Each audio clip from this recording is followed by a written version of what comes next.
Hello friends and welcome back to my channel. I am Gauransh Bhardwaj and today we are going to analyze the performances of India and West Indies in the first one-day international played there at the M.A. Chidambaram Stadium in Chepauk, Chennai, and the Australia-New Zealand performance of the first Test Day 4 played there at the Perth Stadium in Perth.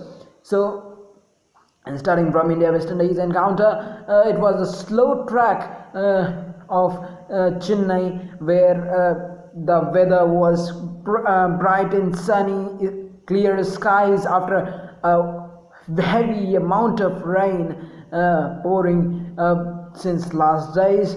Then came the toss. The toss was won by the West Indies skipper Karen Pollard, and they opted to field first. Both the captains have got their choices, as Virat Kohli also wanted to bat first. But as it turned out, West Indies were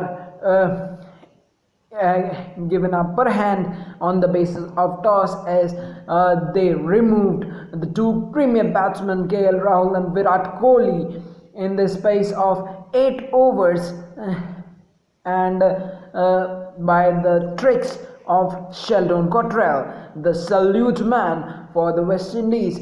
But then came Shreyas Iyer at number 4 for India.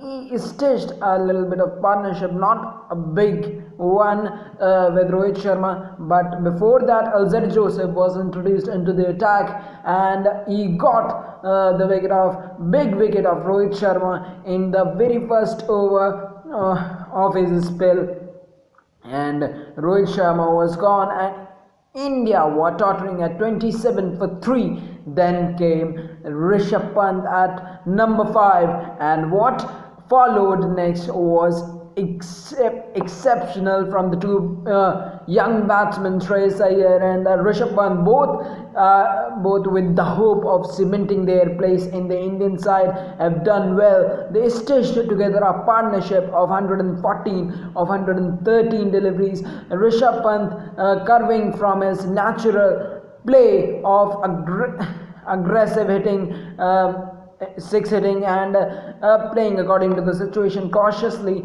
and then taking the attack to the bowlers, especially Ruston Chase. Then in that process, Shreyas Iyer and Rishabh Pant got to their 50s. Rishabh Pant made in one-day international 50, and he ended up scoring 71, and Shreyas Iyer 70. But the problem was that in the death overs, both of them fell in quick succession. One to Pollard, that's of Rishabh Pant, and one to Alzhir Joseph again.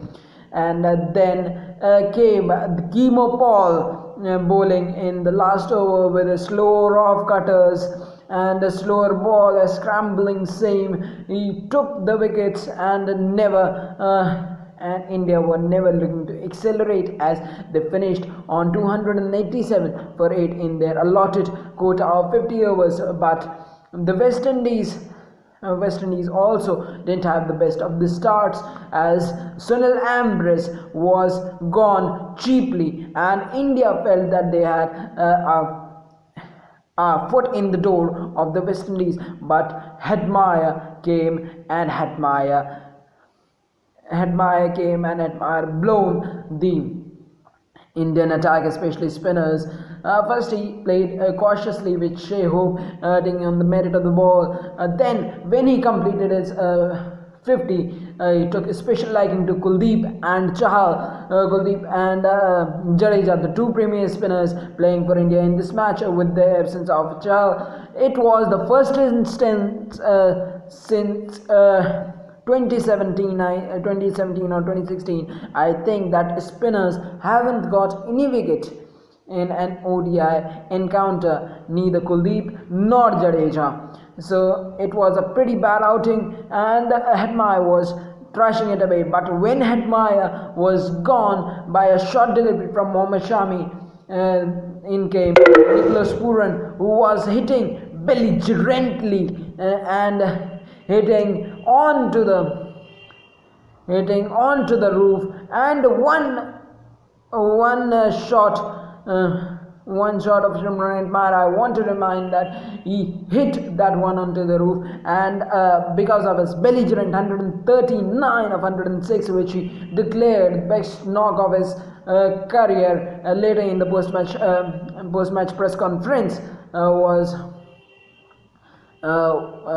exceptional, and he was also declared as the man of the match.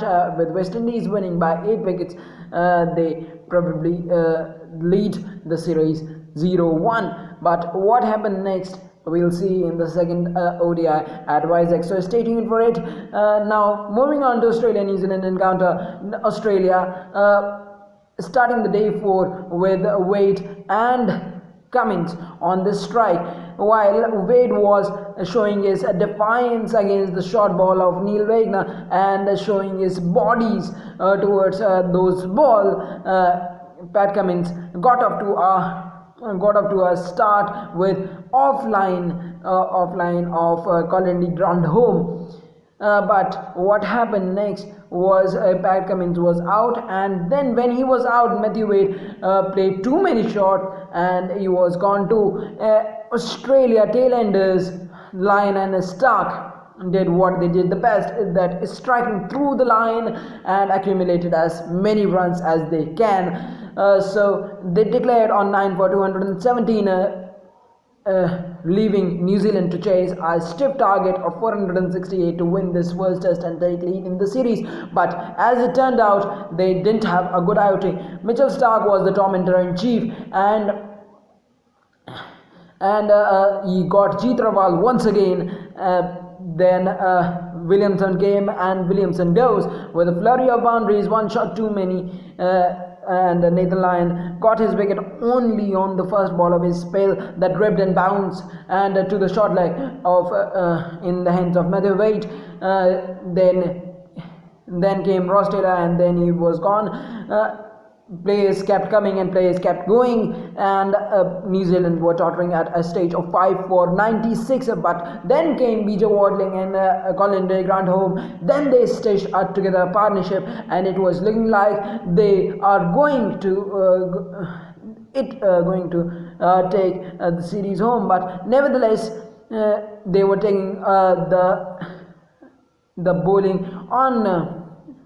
The attack to the spinners and the bowlers of Australia, and was playing pretty well. But when both of them got out by a sharp bouncer from Pat Cummins, it was only the finest job of Mitchell Starc to clean up the tails, which he did the best, and Australia and New Zealand were bundled out for 196, and Australia winning the first test by 296 runs and taking comprehensively lead of 1-0 into the series. Stay tuned for the further matches, as we shall discuss the second ODI between India and West Indies on our next video, and then Pakistan Sri Lanka second test preview. So stay tuned. Please don't forget to subscribe, share, like, comment on this video, and thank you for giving me the precious time of yours to listening. Thank you.